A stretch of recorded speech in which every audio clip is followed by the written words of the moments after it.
Hello everyone. तो आज हम लोग लेक्चर 3 स्टार्ट करने वाले हैं।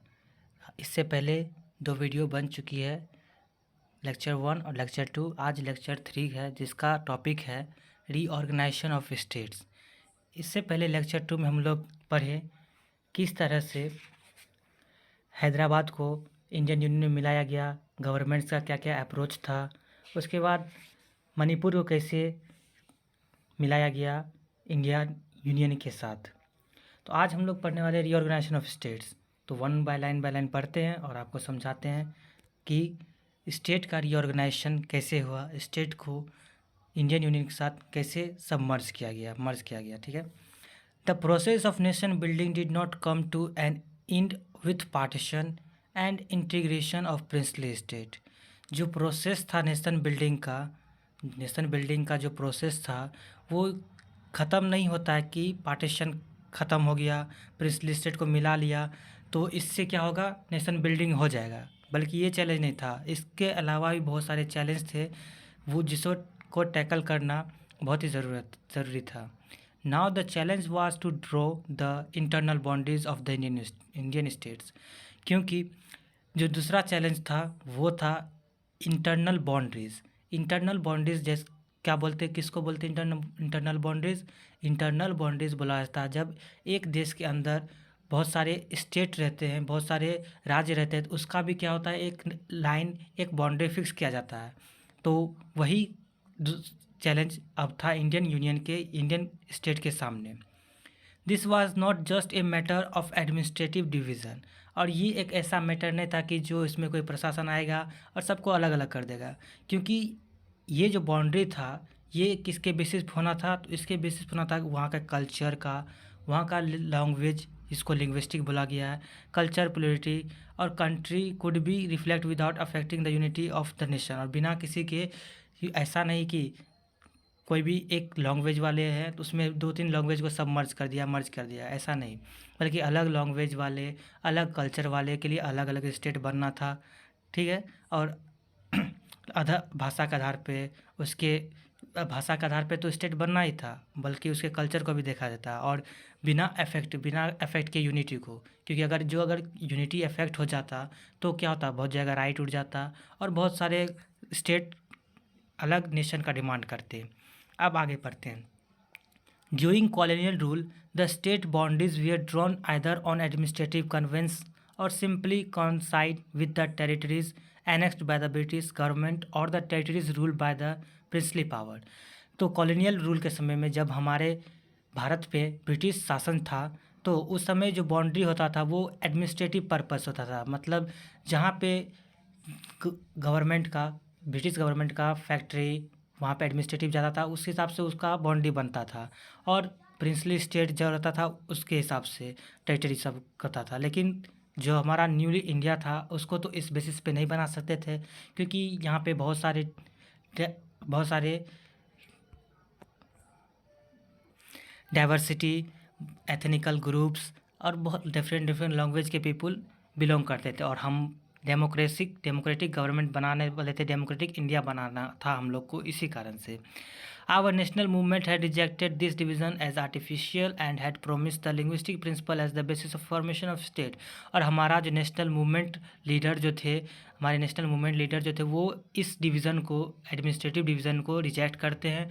और वो लोग बोलते हैं कि हम जो बनाएंगे उसको, स्टेट जो बनाएंगे वो लिंग्विस्टिक प्रिंसिपल पे होगा, मतलब भाषा के आधार पे हम लोग क्या करेंगे, स्टेट बनाएंगे। और ये जो बात हुई थी ये नागपुर सेशन ऑफ कांग्रेस 1920 में ही तय की गई थी कि जो भी स्टेट बनेगा वो किसके बेसिस पे बनेगा, लैंग्वेज के बेसिस पे बनेगा। अब आगे देखते हैं। Things change after independence and partition. लेकिन जो बोलते हैं ना, सोचा हुआ काम नहीं होता है, वैसे ही जो सोचा गया था वो चेंज हो जाता है पार्टीशन, इंडिपेंडेंस और पार्टीशन के बाद। Our leaders felt that carving out states on the basis of language might lead to disruption and disintegration. और हमारे लीडर जो थे वो लैंग्वेज के बेसिस पे जो स्टेट था उसको कार्विंग करने में थोड़ा डिसरप्ट रहे और डिसइंटीग्रेशन रहे। It was also felt that this would draw the attention away from other social and economic challenge that the country faced। और उस समय में जो हमारे कंट्री थे वो अलग से सोशल और इकोनॉमिक चैलेंज को भी फेस कर रहे थे कि, और उस लोग डर रहे थे कि अगर कुछ गड़बड़ हो जाएगा तो क्या हो जाएगा, पूरा देश फिर से बिखर जाएगा, सब जगह राइट उठ जाएगा। इसी कारण से हमारे जो लीडर थे वो डरते थे थोड़ा मोड़ा, क्योंकि पार्टीशन वाला जो किस्सा हुआ था उसी कारण से सभी लोग डरते थे, अगर कहीं फिर से कुछ गलत हुआ तो फिर दो लैंग्वेज वाले आदमी आपस में लड़ जाएंगे। The central leadership decide to postpone matters. इसलिए जो सेंट्रल लीडरशिप जो था वो डिसाइड करते हैं क्या कि इस मैटर को on the basis of language वाले स्टेट को क्या किया जाए, अभी पोस्टपोन कर दिया जाए, इसको बाद में देखा जाएगा। लेकिन the need for postponed was also felt because the fate of the princely state had not been decided, also the memory of partition was still fresh. और इसीलिए ऐसा बोला गया कि फेल्ट, क्योंकि जो प्रिंसली स्टेट के साथ जो हुआ उसको लेके, और जो स्टिल मतलब मेमोरी जो था पार्टीशन का वो भी अभी क्या था, फ्रेश था, जिसके कारण से लोगों पे प्रभाव पड़ सकता था। The decision of national leadership was challenge by the local leaders and the peoples. जो डिसीजन जो था नेशनल लीडरशिप के लिए वो चैलेंज था क्या चीज़ के लिए, वहाँ की लोकल लीडर्स और पीपल्स के लिए। Protest begin in the Telugu speaking areas of the old Madras province which include percent day Tamil Nadu, parts of Andhra Pradesh, Kerala and Karnataka. तो क्या होता है, on the basis of language पे जो है प्रोटेस्ट होना शुरू हो जाता है। कहाँ पे, तेलुगु स्पीकिंग एरियाज़ में। जो अभी पुराना क्या है, ओल्ड मद्रास प्रोविंस था, मतलब मद्रास प्रोविंस आज का तमिलनाडु नहीं है, बल्कि उसमें बहुत सारा स्टेट मिला था उस समय में, जैसे तमिलनाडु हो गया, कुछ पार्ट्स था आंध्र प्रदेश का, केरला का और कर्नाटका का। The Vishal Andhra movement as the movement for separate Andhra was called. इसी कारण से वहाँ पे ओल्ड मद्रास प्रोविंस में क्या होता है, मास प्रोटेस्ट स्टार्ट हो जाता है, जिसको विशाल आंध्रा मूवमेंट बोला गया था। और उसमें वो लोग डिमांड कर रहे थे कि आंध्र प्रदेश को यानी आंध्रा को अलग कर दिया जाए मद्रास से। Demanded that the Telugu speaking area should be separated. और वहाँ समय डिमांड हो रहा था क्या कि तेलुगु स्पीकिंग जो व्यक्ति तेलुगु बोलता है उसे क्या किया जाए, उसको अलग सेपरेट स्टेट दिया जाए मद्रास से हट के। Madras province of which they were a part and be made into a separate Andhra province. इसीलिए जो वहाँ के पीपल थे, लीडर थे, वो डिमांड कर रहे थे कि क्या हमें एक सेपरेट आंध्रा प्रोविंस चाहिए। Nearly all the political force in the Andhra region were in favour of linguistic reorganisation of the then Madras province. और जितने भी पॉलिटिकल फोर्स थे, जो लीडर्स रहते आंध्रा रीजन के, वो भी क्या करते हैं, इस प्रोटेस्ट को सपोर्ट करते हैं और वो भी डिमांड करते हैं लिंग्विस्टिक ऑर्गेनाइजेशन पे आंध्र प्रदेश यानी आंध्रा प्रोविंस बनना चाहिए। अब देखते हैं आगे। Potti Sriramulu, a Congress leader and a veteran Gandhian, went on an indefinite fast that led to his death after 56 days। तो पोटी श्री राम अल्लू एक कांग्रेस लीडर रहते हैं जो वेतरन गांधीयन थे। वो क्या करते हैं, फास्टिंग पे चल जाते हैं, मतलब 56 डेज़ का फास्टिंग करते हैं, जब तक वो मर ना जाए तब तक वो क्या करते हैं, फास्टिंग करने का प्रण लेते हैं। This cause great unrest and resulted in violent outburst in Andhra region. इसी कारण से क्या होता है, आंध्रा रीजन में वायलेंट बहुत ही ज़्यादा बढ़ जाता है और अनरेस्ट हो जाता है, मतलब वहाँ के पीपल एक दूसरे को मारने पीटने लगते हैं, जो तेलुगु और तमिल लैंग्वेज के पीपल होते हैं। People in large number took to the streets. और जो व्यक्ति सब होते हैं, पीपल लार्ज नंबर पे सड़कों पे आ जाते हैं। मैनी वियर इंजर्ड और lost their lives in police firing. और बहुत ही लोग इंजर्ड हो जाते हैं और बहुत ही लोग क्या होते हैं, पुलिस फायरिंग में अपना घर और अपनी ज़िंदगी खो देते हैं।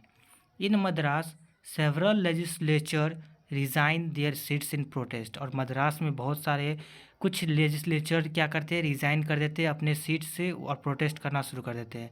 Finally in prime minister announce, फिर अंत में प्राइम मिनिस्टर अनाउंस करते हैं the formation of a separate Andhra state in December 1952। और जो प्राइम मिनिस्टर उस समय के होते हैं, कौन होते हैं, तो ऑफ कोर्स पंडित जवाहरलाल नेहरू होंगे। तो वो डिसाइड करते हैं क्या, कि आप लोग को सेपरेट आंध्रा दे दिया जाएगा, ठीक है। तो वहाँ पे क्या करते हैं, सेपरेट आंध्रा का डिमांड जो होता है उसको फुलफ़िल कर दिया जाता है। तो इसी कारण से जो फर्स्ट स्टेट बनता है on the basis of linguistic state, तो लिंग्विस्टिक स्टेट में का दर्जा किसे दिया जाता है फर्स्ट, अगर पूछा जाएगा, क्वेश्चन पूछा जाएगा इंडिया का पहला स्टेट कौन सा था जो भाषा के आधार पे राज्य बना था, तो उसका नाम क्या होगा, आंध्र प्रदेश। और बोला गया दिसंबर 1952 में, उसके बाद 1953 में इसे बना दिया गया था। अब आगे देखते हैं।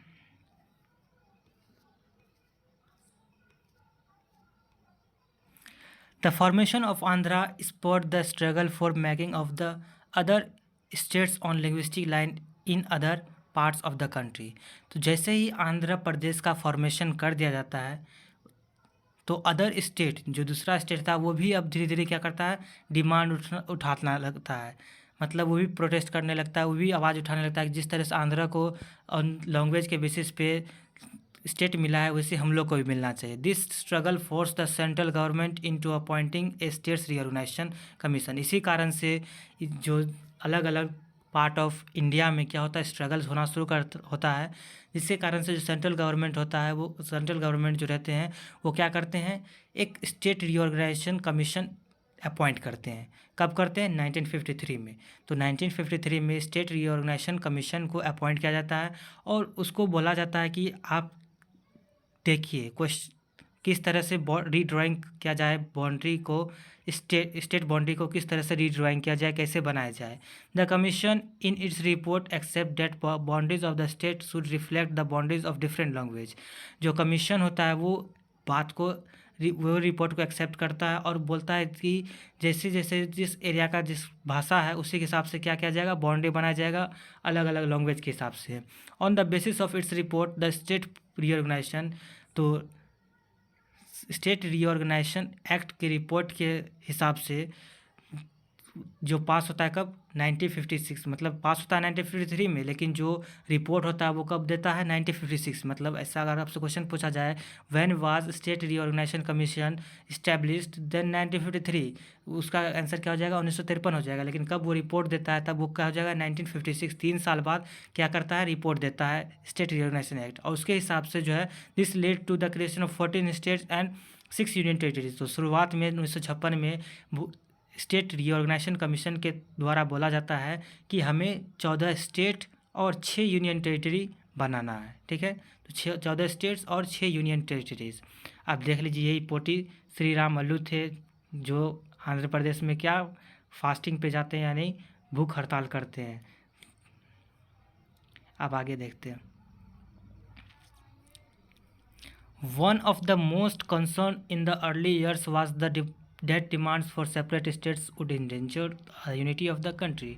और उस समय के जो 1947 के बाद जो मेन मोस्ट इम्पोर्टेंट कंसर्न था, मतलब विचार करने वाला मुद्दा जो था, वो ये था कि अगर कुछ भी गड़बड़ हो जाए और डिमांड जो गड़बड़ हो जाएगा तो क्या हो जाएगा, डिमांड आएगा सेपरेट स्टेट का, जो कि यूनिटी ऑफ द कंट्री, मतलब कंट्री का जो यूनिटी है, एकता है, उस पर बहुत ही ज़्यादा प्रभाव पड़ेगा।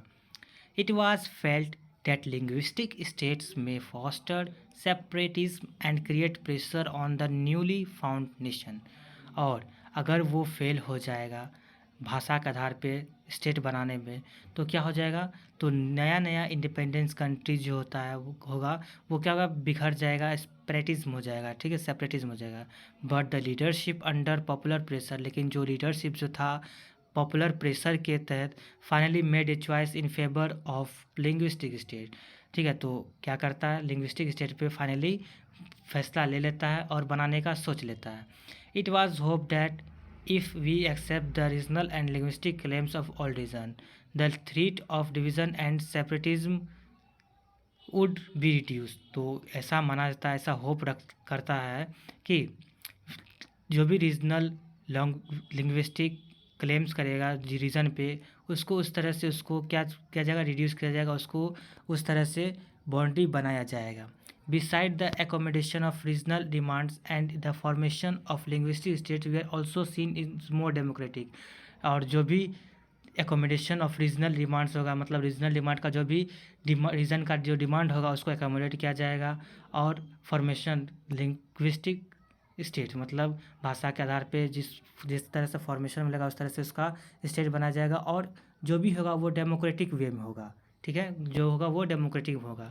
We can say that linguistic state and the movement for the formation of this state change the nature of democratic politics and leadership in some basis of ways. और हम लोग ये कह सकते हैं कि अगर कोई भी स्टेट भाषा के आधार पर बनता है, ठीक है, तो उस स्टेट का नेचर जो होता है, डेमोक्रेटिक पॉलिटिक्स नेचर जो होता है वो क्या होता है, डेमोक्रेटिक पॉलिटिक्स नेचर और लीडरशिप जो होता है वो भी चेंज होता है, ठीक है। क्योंकि जाहिर सी बात है जिस एरिया में जिस लैंग्वेज का पीपुल रहेगा उसको समझने के लिए वैसा लीडर भी चाहिए। अब नॉर्थ वाले पीपुल जो है वो साउथ का लैंग्वेज नहीं समझते हैं, तो अगर नॉर्थ वाले कोई लीडर जो है वो साउथ में चले जाए तो वहाँ के पीपुल जो रीजनल लैंग्वेज है अगर उसी भाषा को समझेंगे नहीं तो वो वहाँ के पीपुल का प्रॉब्लम कैसे सॉल्व करेंगे। इसी कारण से न्यू लीडरशिप आएगा, डेमोक्रेटिक जो पॉलिटिक्स का है वो चेंज हो जाएगा, नेचर जो होता है, ठीक है। अब the path to politics and power was now open to people other than the small English speaking elite। और जो पॉलिटिक्स और पावर जो था वो अब सभी के लिए हो गया, चाहे वो छोटा हो, चाहे वो छोटा स्टेट हो, चाहे बड़ा स्टेट हो, सभी के लिए अलग अलग लैंग्वेज के बेसिस पे भाषा के आधार पे, ताकि वो वहाँ के पीपुल जो उसको उसका जो गवर्नमेंट वो अपना प्रॉब्लम उसको समझ सके, प्रॉब्लम बता सके। इसी कारण से linguistic reorganisation also gave some information uniform basis to the drawing of state boundaries. और लिंग्विस्टिक और रीऑर्गेनाइजेशन जो थे वो एक यूनिफॉर्म बेसिस भी बताते हैं किस तरह से ड्राइंग किया जाए स्टेट बाउंड्री को। It did not lead to disintegration of the country as many had feared earlier. और ऐसा कुछ नहीं हुआ कि पहले का आदमी, मतलब जो उस समय का आदमी थे वो डरते थे कि कंट्री क्या हो जाएगा, डिसइंटीग्रेशन हो जाएगा, कंट्री में बंटवारा हो जाएगा। On the country it strengthen national unity. और इसके अलावा क्या हो गया कि कंट्री स्ट्रेंथ हो गया और नेशनल यूनिटी बढ़ गया। Above all the linguistic state underline the acceptance of the principle of diversity. और जितने भी स्टेट थे वो सभी इस लिंग्विस्टिक स्टेट को माने और सभी इसमें एकोमोडेट किए और सभी जो प्रिंसिपल था डाइवर्सिटी का उसमें सभी मानने हैं, ठीक है। तो आज ये चैप्टर ख़त्म होता है और ये जो चैप्टर है वो 3 पार्ट में आपको मैं कवर किया हूँ, पहला पार्ट, दूसरा पार्ट, सेकंड पार्ट। तो चैलेंज ऑफ नेशन बिल्डिंग का ये अंतिम पार्ट था। और आप लोग बताइए किस तरह से और कैसे अपने आप को मैं इम्प्रूव करूं, और आपको ये वीडियो कैसा लगा ये हमें कमेंट में बताइए, और अच्छा लगा तो लाइक कीजिए। Thank you very much. जय हिंद।